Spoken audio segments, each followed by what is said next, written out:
One of my favorite spiritual writers, Mark Nepo, has this phrase, moment of lift, in one of his books. And it's that moment of grace, you know, when you're having a conversation with somebody and you don't really kind of know what it's gonna be about, or even maybe a hard conversation, and then you get this moment of grace that just sort of lifts things up and elevates it, and you're able to have an opening for a hard topic.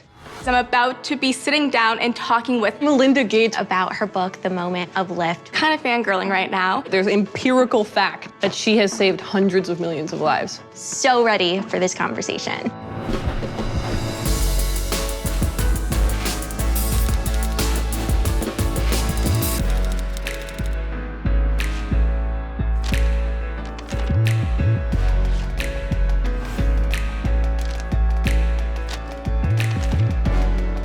Here. Hello. Come join us. Nice to see you again.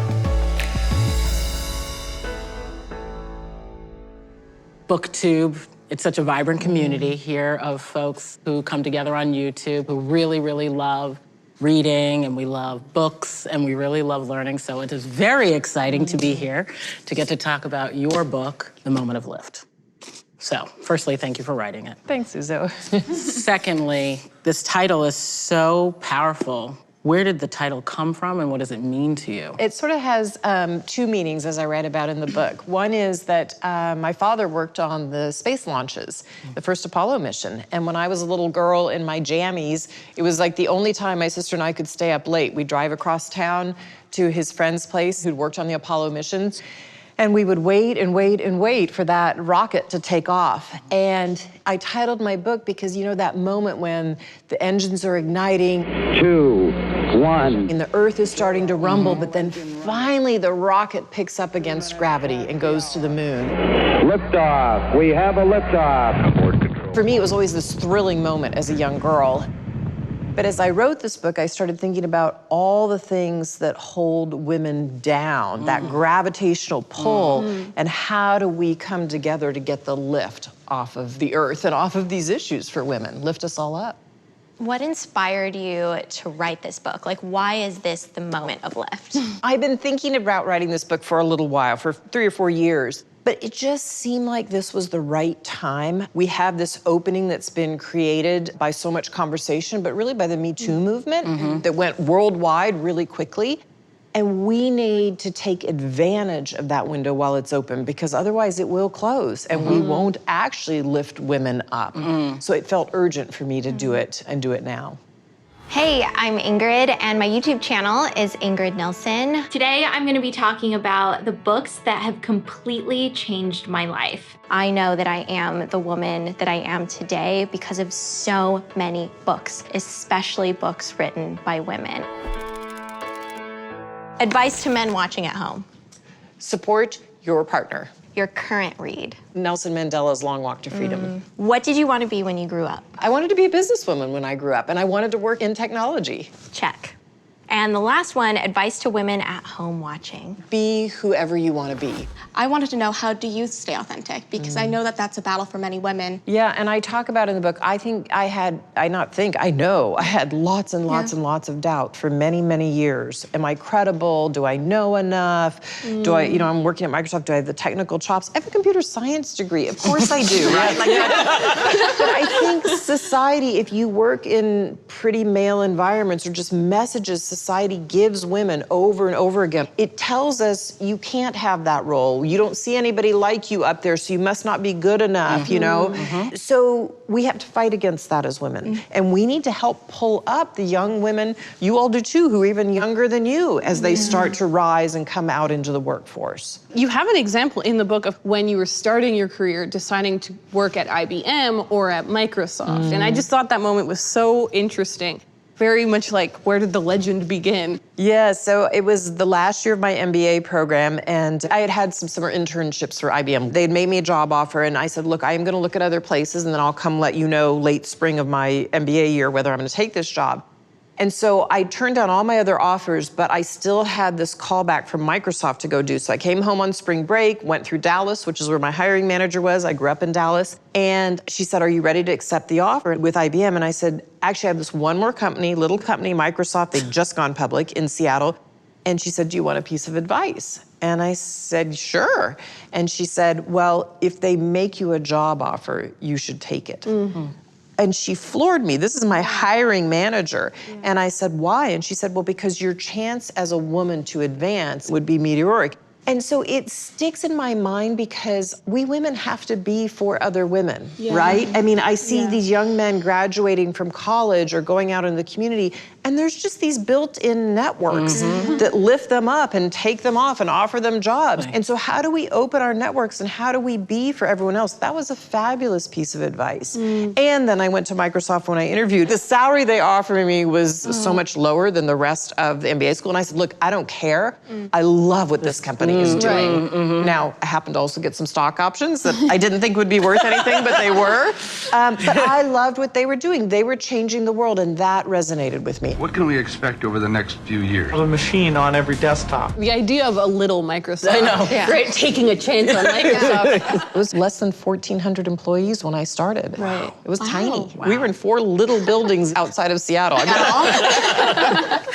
Hey, I'm Ariel from the channel Ariel Bissett, and I love books. For as long as I've understood what feminism means, I have identified as a feminist. I think it's so wonderful when authors are able to highlight other voices, and Melinda Gates did such a great job of tying that back to her own experiences. I wanted to do a bit of a deep dive into one of the issues that really made me think a lot. You talk a lot about technology. We all have a phone in our pocket. So many of us are on social media. How can we use social media to empower women? Well, I think we can all use our social media channels to talk about the issues about women that we truly see in our lives and that we know that matter.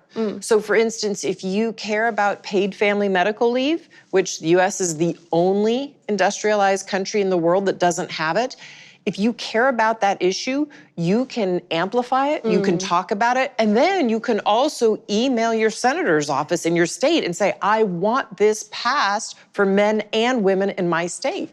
I think we have to look at the barriers that hold women down. And in the workplace, it's often discrimination or sexual harassment. We know a woman, if she's harassed in her job, she leaves at an 80% rate within the next 2 years. So we wonder why women don't rise to the top.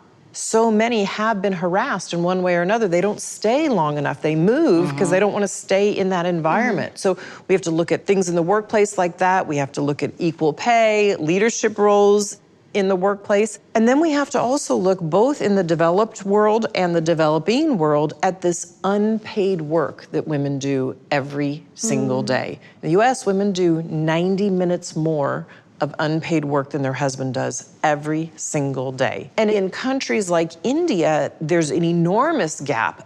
A woman does 5 hours more a day of unpaid work compared to her husband. That is enormous. Yes.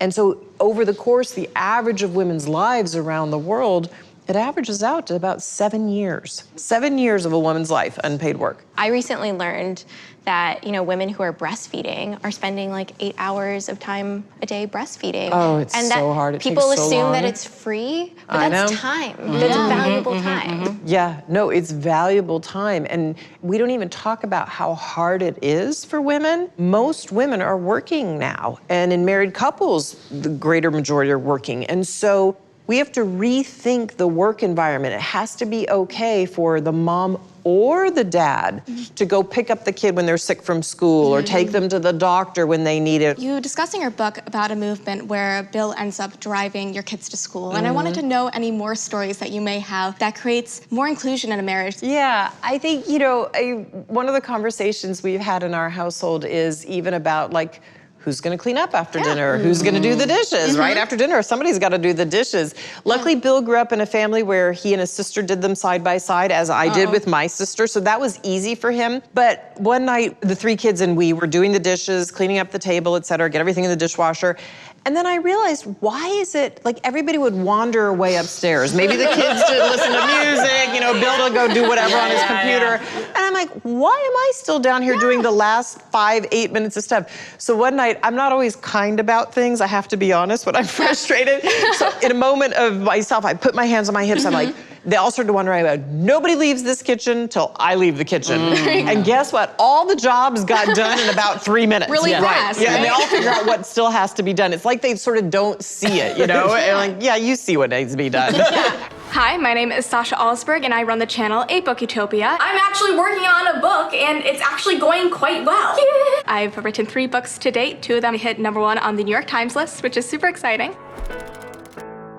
I was wondering if you could read the last sentence of your book that I have right here. Sure. And it occurred to me in a moment of private embarrassment that the rich American lady who was here to help had some gender equity issues of her own she needed to face, had a culture of her own she needed to change. This was not me helping Anna, it was me listening to Anna, and Anna inspiring me. It was 2 women from different worlds meeting on the margins and summoning a moment of lift. I love how you had the book title in the last sentence. What was the inspiration of leaving your reader with that last line? Anna touched my life. She lived in Tanzania, and following her around for 2 days and the many, many, many conversations, she touched me and opened me in a way about women all over the world, including the United States, and what we need to do. You give voice to so many different women around the world, but there's so many difficult stories. For me, it was especially the chapter on child marriage, where I was just like, this is so brutal to read. But at the end of this book, I left it feeling optimistic. So I want to ask you, like, where does that optimism come from? I've been lucky enough now to travel for 20 years for the foundation. And so often I do come out of a country with like, oh my gosh, I saw, 4 really hard things in the last couple of days. But if you look at large at the statistics, the world is getting better for women. It is getting better overall. It's moving and it's improving in the right direction, but we are not yet still to a place of equality. Right. How can we be active in speeding up the progress to the astounding number of 208 years before we reach true equality? Isn't that crazy?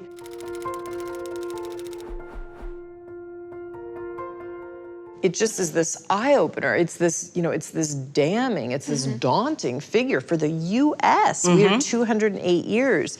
And you just say, that's my granddaughter's generation, right? I think we have to all take this up. We have to look in our homes, and ask for more equality in our homes if we don't feel we have it. We have to look in our workplaces and say, okay, what are we actually doing to sponsor and mentor women? How are we giving women pathways into these really important careers in society? And we have to look in our communities and say, okay, are the right people setting policies? And if not, who should be running for that office? And how do I go out and volunteer for them or run myself? Right. And then I would say for the developing world, I list about 9 organizations in the back of the book that are doing incredible work on child marriage or other issues that I mentioned in the book. They're very credible places who do great work. For me, one of the craziest moments was when Warren Buffett donated that huge amount of money, and you had that moment where you're like, how can I maximize this? How can I use this to save the most amount of lives? Yeah, it's crazy. I mean, think about it. If you were spending, $500 of your own money on an organization, but then somebody gave you $500 and said, okay, now you allocate this where you think it will be best used. Yeah. It's this huge responsibility, right?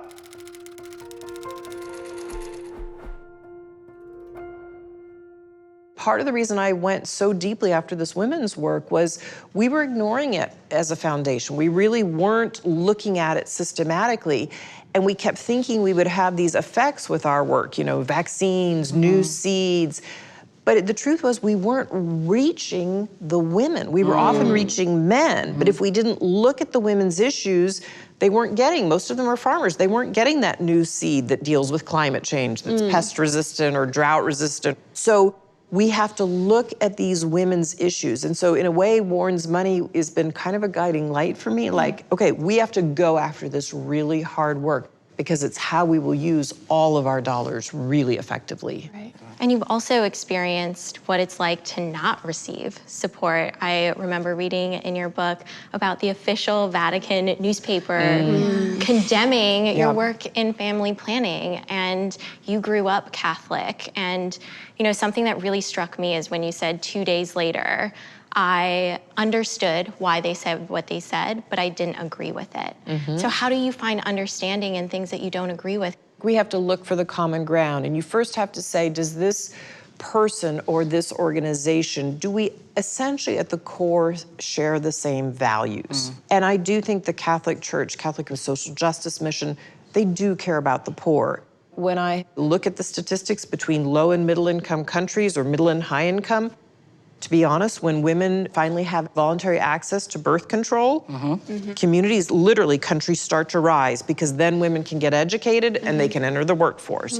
So we have to say, where do we share common values, and then how do we move forward together? What is the biggest thing you want for people to take away, both from the moment of Lift and then your advocacy work around the world outside of the book? You live this, is the point. I want people to take away that this is possible. It's not inevitable that women will rise and get equality, but it's totally possible. And we all have something to add to help one another and to help women rise. Well, and that's what makes a book like The Moment of Lift important. And I really do think people picking it up really start to understand the importance of supporting and empowering women. I think a book club like this is so powerful, sitting around and enjoying a conversation about this book. So thank you very, very much. Well, thanks for discussing with me. This has been a lot of fun for me too, and I love hearing what resonated for you, so thanks.